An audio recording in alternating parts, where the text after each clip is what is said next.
Bismillahirrahmanirrahim. Assalamualaikum warahmatullahi wabarakatuh. Salam literasi. Halo Sobat Literat, kami dari tim GLS SMPN 1 Atap Cibitung. Hari ini kami akan melakukan presentasi dan bedah isi buku yang pertama kami baca dalam program Talenta 2023 GLN Garulis Jabar. Penasaran seperti apa? Yuk, simak baik-baik video berikut ini. Ya, bismillahirrahmanirrahim. Assalamualaikum warahmatullahi wabarakatuh. Waalaikumsalam warahmatullahi wabarakatuh. Ya, terima kasih Bu Elvi, Bu Eka, dan anak-anak hebat literat yang hari ini bersedia hadir untuk mempresentasikan isi buku. Presentasi hari ini akan dipimpin oleh kelompoknya Bu Eka, yaitu Bu Eka, Zara, dan Tina untuk melakukan presentasi buku yang pertama. Kita simak baik-baik dan nanti setelah itu kita lakukan diskusi bersama. Ya, kepada Bu Eka dipersilahkan. Assalamualaikum warahmatullahi wabarakatuh. Waalaikumsalam warahmatullahi wabarakatuh. Untuk tantangan mereview buku yang pertama ini, saya membaca buku yang berjudul Pulang. Pulang ini buku karya Laila S. Hudori, di mana yang saya baca ini melalui aplikasi iBekasi Cup. Adapun hasil review dari buku Pulang ini saya tuliskan dalam bentuk review Ishikawa Fishbone. Nah, di mana buku Pulang ini merupakan buku karya Laila S. Hudori yang diterbitkan oleh Perpustakaan Populer Gramedia pada tahun 2012 di Jakarta. Jumlah keseluruhan halaman dari buku Pulang ini berjumlah 464 halaman. Begitu. Kemudian apa sih yang ada, buku ini menceritakan tentang apa? Buku ini menceritakan mengenai kehidupan eksil politik Indonesia yang berada di luar negeri. Mereka itu ingin pulang ke Indonesia, tetapi mereka tidak bisa pulang, tidak bisa kembali ke tanah air karena identitasnya yang dicabut oleh pemerintah, seperti itu. Dalam buku ini tokoh-tokoh yang terlibat ada Dimas Suryo, ada Vivian, ada Lintang, ada juga Hananto, Surti, Narayana, ada Nu, Risha, dan Chai, seperti itu. Buku ini mengambil latar belakang 3 peristiwa bersejarah. Yang pertama adalah peristiwa 30 September 1965, yang kedua Mei 1968, dan Mei 1998.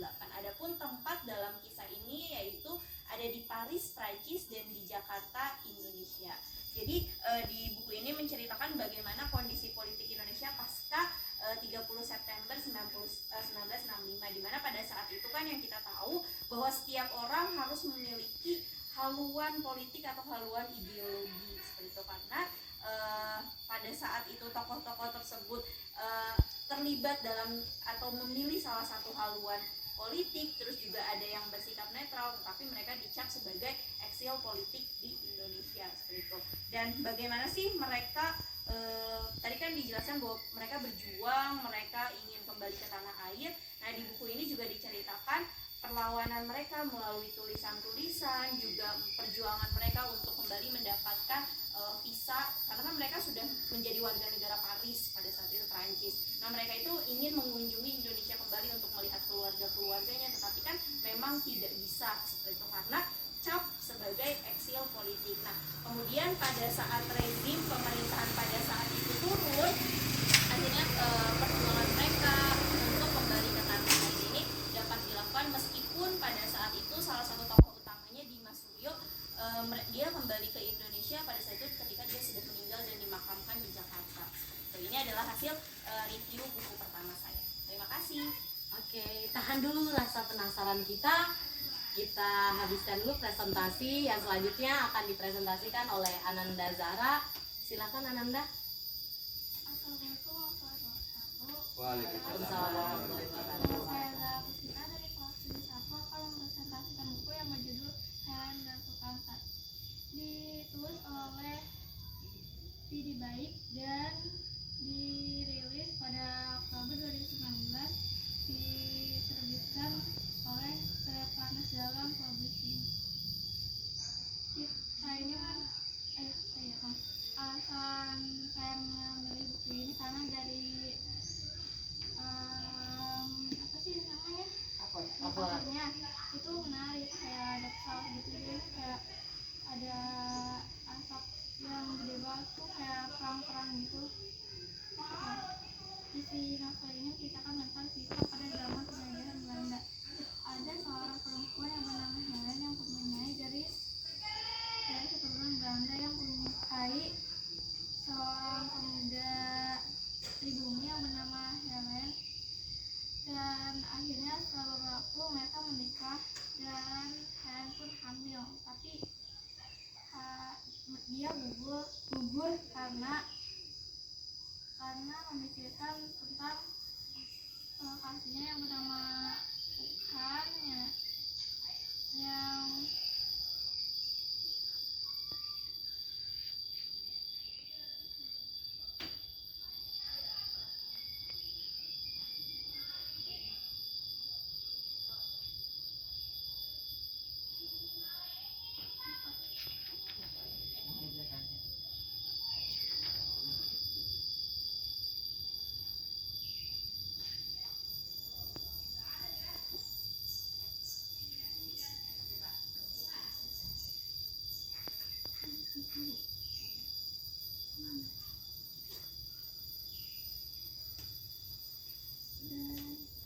dan dari novel ini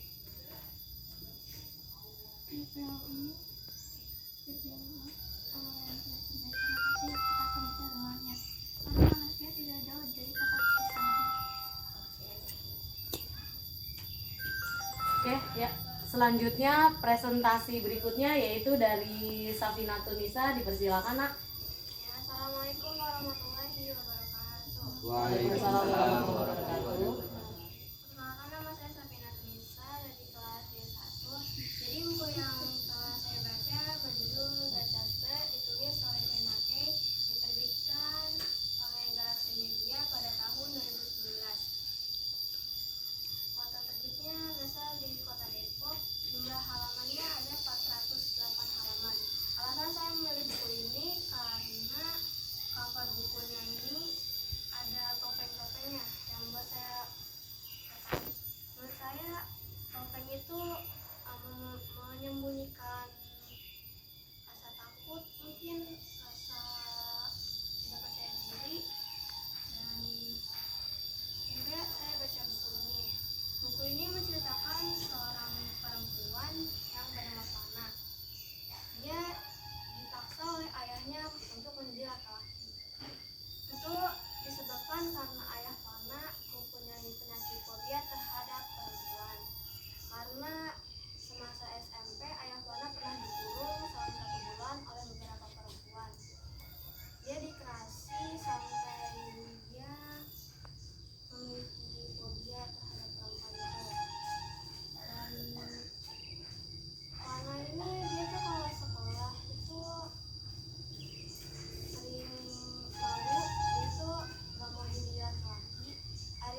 Oke, terima kasih kepada Bu Eka, Zahra, dan Vina atas presentasi atau bedah isi buku yang luar biasa.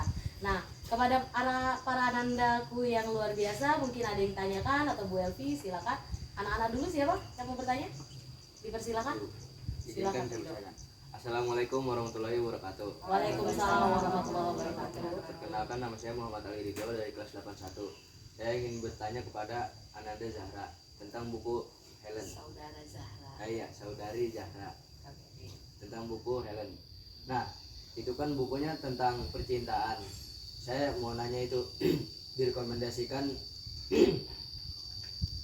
kepada anak di bawah 18 tahun itu direkomendasikan nggak? Maksudnya di dalam buku itu ada adegan 18 plusnya atau tidak gitu? Aku sih rekomendasikan ya. Dan juga nih ceritanya juga menceritakan tentang sejarah gitu, sejarah zaman Belanda gitu. Jadi boleh dibaca. Boleh dibaca oleh semua umur karena kisah cintanya berlatar belakang peristiwa sejarah, jadi ada ilmu-ilmu sejarah di situ. Seperti itu ya. Ayo, ada lagi yang mungkin yang ingin ditanyakan berkenaan dengan bukunya yang dibaca oleh Bu Eka atau Vina? Silakan, Vina. Assalamualaikum warahmatullahi wabarakatuh. Waalaikumsalam warahmatullahi wabarakatuh. Saya Tina Tiana, dari siapa saya belum saya tentang buku yang dibacakan oleh mereka. Silakan, Bu. Apa kelebihan dan kekurangan dari buku yang diberikan? Pertama mungkin dari kelebihannya dulu ya. Dari kelebihan ini mungkin karena menurut saya dalam novel ini penulis dapat membuat suasana tuh seperti kita masuk ke dalam peristiwa pada saat itu. Jadi saya merasa bisa membayangkan bagaimana sih kejadian pada saat ini kan berlatar 30 September 1965 dan salah satunya Mei 98. Jadi membawa saya yang pada saat itu saya mungkin masih kecil, saya belum lahir, jadi saya bisa membayangkan bagaimana sih peristiwa atau latar pada saat itu. Adapun kalau menurut saya kekurangan dari buku ini, di sini kan tokohnya banyak dan menceritakan itu dari orang pertama gitu. Jadi karena juga banyak tokohnya, kadang di setiap bab pada pergantian bab-bab itu ada yang pada saat itu yang menceritakannya tokoh Risha, misalnya tokoh Dimas. Nah, itu yang membuat kita bingung pada awalnya, tetapi setelah kita membaca beberapa baris ataupun ini, kita bisa tahu oh yang sedang bercerita pada saat itu misalnya Dimas, pada saat itu misalnya Surti. Seperti itu sih menurut saya. Berarti setiap tokohnya itu adalah tokoh utama. Iya. Ya, Bang menggunakan sudut pandang orang pertama, aku. Oke ya. Selanjutnya ada yang ingin tanyakan? Untuk Vina mungkin? Silakan. Rahel, Umam, atau mungkin Bu Elvi? Saya Racelia Dimodiordan dari kelas 82. Nama saya Racelia Dimodiordan dari kelas 82. Saya ingin menanyakan kepada Sofiat Sabrina Nurisa tentang kelebihan dan kekurangan buku BTS.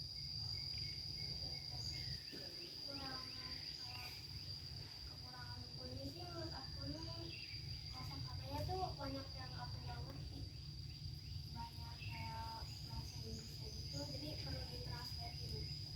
Kalau kelebihannya itu salah satunya itu aku suka di cover sama tokohnya juga Jangan ceritanya. alur ceritanya. Jadi karena ini dia tuh nggak ngeluh walaupun disiksa sama ayahnya, dan dia tuh selalu semangat buat menjalani hidup, dan itu tuh hikmahnya itu Luar biasa. ya luar biasa. Oke, ya selanjutnya ada yang tanyakan lagi? Silakan Umam. Silakan. Kenapa bapaknya Fana dikurung selama 1 bulan? Ceritanya itu ayah Fana itu dia tuh orang paling ganteng di sekolahnya, itu banyak yang suka sama dia, tapi ada yang ya dia tuh banyak yang suka kayak banyak yang dia banyak yang ngejar semua apa satu sekolah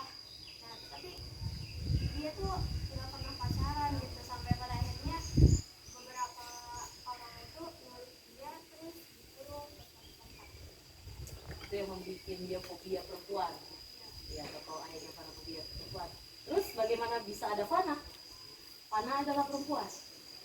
Ya waktu itu dia tuh lagi masih masa kuliah, tiba-tiba ada perempuan yang waktu itu ngomong dia datang ke rumahnya dan ngasih anaknya ke ayahnya Fana dan minta diurusin.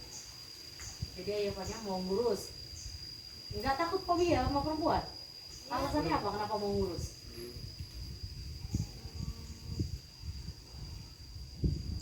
Tadi mungkin jadi merubah si Fana jadi laki-laki, jadi sosok. Oh, makanya dia kayak gitu. Jadi maksudnya untuk menutupi. Dia berpikir dia tuh ya udah bersyukur gitu, dia tuh punya anak tanpa Tanpa harus harus menikah. menikah. Oke, siap. Oh iya. Menarik ya ceritanya, luar biasa.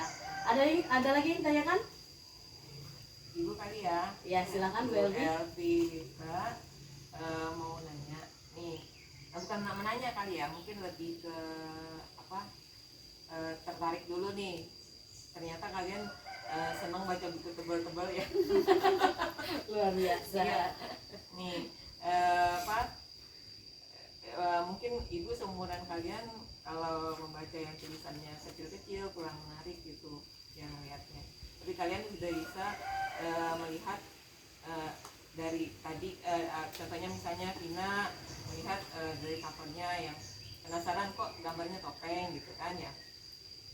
Terus Zahra misalnya gitu tertarik juga dengan covernya. Pastilah kita lihat luarnya dulu ya sebelum kita buka tentang isunya gitu. Nah, yang ibu bikin ini berapa lama Vina membaca buku itu? Berapa lama Zahra membaca buku itu? Jadi saya dulu Ya. itu sih tergantung ceritanya menarik. Jadi aku tuh baca buku tebal kayak gini tuh tergantung dari ceritanya, dari alur ceritanya. Kalau menurut aku seru, pasti aku pengen cepet-cepet habisin gitu. Kalau aku baca buku ini tuh 2 sampai 3 hari habis. Oke, siap. Zara bagaimana? Zahra? Kalau aku sih tergantung waktunya. Kalau ada waktu luang sih aku bisa habisin ya sama 2-3 hari lah. Buku ini juga 2-3 hari berarti. Ya. Oke, siap. Hebat ya. Luar biasa. Luar biasa. Bukannya yang tebel-tebel, saya awal aja cuma Iya. 120 halaman. Nih apa kalah ya? gurunya. Luar biasa. Oke, ada lagi yang ditanyakan? Atau pertanyaan terakhir dari Ibu untuk Bu Eka. Laila Kudori ini spesialisasi menulisnya, kalau yang saya lihat entah dari presentasi Rido waktu itu dan Bu Eka saat ini, itu lebih condong ke arah fiksi sejarah. Nah, dari sudut pandang Bu Eka, apa sih yang membuat Bu Eka tertarik membaca tulisannya Laila? Jadi kalau saya kan suka membaca buku-buku sejarah, tertarik dengan peristiwa-peristiwa yang bersejarah. Nah, tapi menurut saya fiksi-fiksi yang berlatar sejarah itu lebih menarik, jadi membuat saya ingin mengulik lebih jauh bagaimana sih fakta sejarahnya. Begitupun dengan buku ini kan berlatar 3 peristiwa sejarah. Nah, dari sini kan jadi saya juga setelah membaca buku ini saya mencari tahu, oh gimana sih keadaan yang sebenarnya itu seperti apa. Karena di buku ini juga ketika saya membaca sinopsisnya, ternyata buku ini mengambil sudut pandang dari yang tidak biasa diceritakan dalam peristiwa sejarah di Indonesia, yaitu kalau biasanya di cerita sejarah itu kan hanya korban-korban dari PKI. Nah, di sini mereka ini yang terlibat secara langsung menjadi PKI-nya, tetapi di sini mereka sebagai korban yang tidak bisa kembali ke Indonesia. Jadi setelah membaca novel ini membuat saya mencari tahu bagaimana sih yang sebenarnya terjadi itu. Oke, siap. Ya, mungkin ada yang caranya sama seperti Bu Eka mencoba atau selama ini belum pernah mencoba. Kalau buku sejarah itu, kalau Ibu boleh jujur, Ibu juga tipikal yang sejarah itu membosankan sekali untuk dibaca, ya kan? Bikin cepat ngantuk. Nah, cara trik ampuhnya adalah salah satunya dengan kamu membaca fiksi sejarah. Kenapa fiksi sejarah cukup ampuh? Kamu tidak boleh mempercayai secara utuh fiksi sejarah, tapi bermula dari fiksi sejarah, otak kanan kamu akan dirangsang. Ini kan imajinasi nih. Ketika otak kanan bermain, otomatis akan penuh pertanyaan-pertanyaan. Benar nggak sih peristiwa itu? Jadi kamu kepo, penasaran, ya kan, dicek ulang sejarah seperti itu. Dan lagi banyak yang ada di buku sejarah itu, banyak hal yang tidak dibuka di sana. Tapi justru bisa kita temukan di buku-buku lain, buku-buku ilmiah lain, bukan buku-buku pelajaran sejarah, buku-buku lain, termasuk buku fiksinya. Jadi kalian yang kurang senang sejarah, mulai sekarang kita coba senangi sejarah, salah satunya dengan melihat buku fiksi sejarah, dirangsang dengan buku fiksi sejarah. Karena sesuai dengan kata pelopor kemerdekaan RI, Insinyur Soekarno, apa? Jas merah. Apa jas merah? Jangan sekali-sekali melupakan sejarah. Yang tidak suka sejarah, paksa diri harus suka. Lewat mana? Lewat fiksi sejarah dulu. Awali itu. Nah, kamu akan langsung ketagihan, keranjingan membaca dengan membaca fiksi sejarah. Itu luar biasa, nah.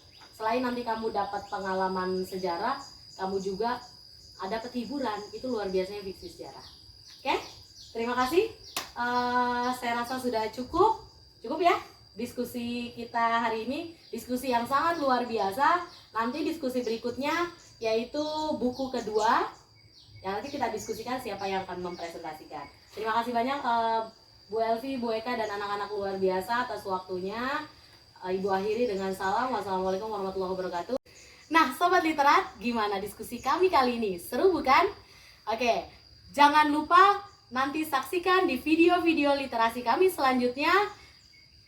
Salam literasi. GLN Garelis Jabar. Literat, tangguh, sejahtera. Wassalamualaikum warahmatullahi wabarakatuh.